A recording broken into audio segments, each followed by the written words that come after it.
수랑한 배는 목적지에 이르기까지 수차례 세찬 바람과 풍랑으로 위험을 겪지만 마침내 바라는 항구에 이르게 됩니다. 우리의 인생도 어찌 보면 바라는 항구로 향하는 한 척의 배와 같습니다. 우리가 인생의 배를 타고 바다와 같은 험한 세상을 항해할 때 하나님은 우리에게 순풍만을 주시는 것이 아닙니다. 때로는 일부러 거센 파도와 광풍을 일으켜 우리 인생의 배를 뒤흔들기도 하십니다. 그러나 하나님의 은혜 안에서 우리 인생의 크고 작은 소원을 이루고 마침내 궁극의 소원인 하늘 항구 하나님의 나라에 이르게 됩니다. 하나님은 우리의 소원을 이루시며 바라는 항구로 인도해 주십니다. 우리는 소원을 이루어 주시는 하나님을 믿고 소망을 잃지 말고 살아야 합니다. 아브라함은 약속을 받은 지 25년 만인 100세에 이삭을 얻었습니다. 요셉은 하나님이 보여주신 꿈대로 13년 만에 애굽 제국의 2인자 총리가 되었습니다. 아들이 없어 한이 졌던 한나는 하나님 앞에서 울며 기도하다가 사무엘과 세 아들과 두 딸을 얻게 되었습니다. 다윗은 사무엘에게 기름 부음을 받은 이후 천신만고 끝에 이스라엘의 왕이 되었습니다. 아들이 없던 수넴 여인은 엘리사를 위하여 극진한 배려와 공개를 하다가 뒤늦게 아들을 얻게 되었습니다. 솔로몬 왕은 소원이 무엇이냐라고 묻는 하나님께 지혜를 구하여 전무후무한 지혜의 왕이 되었습니다. 예루살렘에 살던 시므온은 이스라엘의 위로를 기다리던 사람이었습니다. 그리스도를 보기 전에는 죽지 아니하리라는 성령의 지시를 받았던 그는 성령의 감동으로 성전에 들어갔다가 아기 예수님을 품에 안는 영광을 얻었습니다. 모두 꿈과 소원을 이룬 사람들입니다.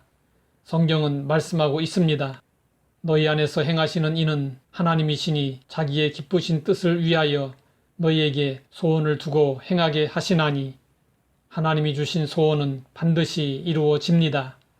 그런데 때로는 소원이 더디 이루어져 이 세상에서 소망하던 것들을 이루지 못하고 인생을 끝내는 것이 아닌가라는 생각이 들 때도 있습니다. 그런 생각이 드신다면 좀 더 멀리 영원한 소망을 생각하시기 바랍니다. 새뮤엘 모리슨 선교사가 아프리카에서 25년간 사역하다가 미국으로 돌아가게 되었습니다. 그런데 휴가 중 아프리카에서 사냥을 하고 돌아가는 시어도어 루즈벨트 대통령과 같은 배를 타게 되었습니다. 배가 뉴욕 항구에 들어섰을 때 대통령의 귀환을 환영하고 취재하기 위해 많은 사람들이 몰려왔습니다. 대통령은 사람들의 환호를 받으며 배에서 걸어 나왔습니다. 그 뒤로 새뮤엘 모리슨 선교사도 배에서 내렸습니다. 하지만 그를 맞이하러 나온 사람은 아무도 없었습니다. 홀로 군중 사이를 비집고 빠져나와 택시를 잡으려 했으나 혼잡스러운 탓에 택시를 잡을 수가 없었습니다. 그는 마음속으로 불평하기 시작했습니다.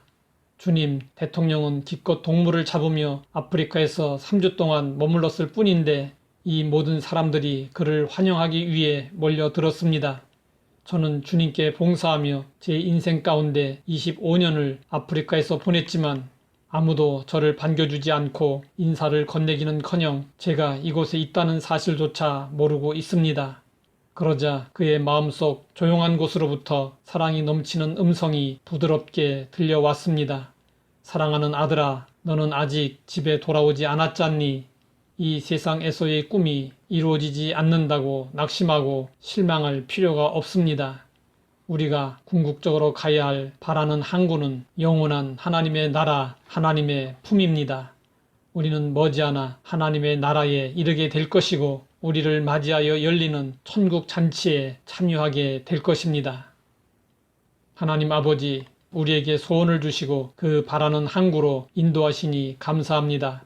우리가 바라는 항구, 영원한 하나님의 나라를 향해 날마다 나아가게 하옵소서. 예수님의 이름으로 기도드립니다.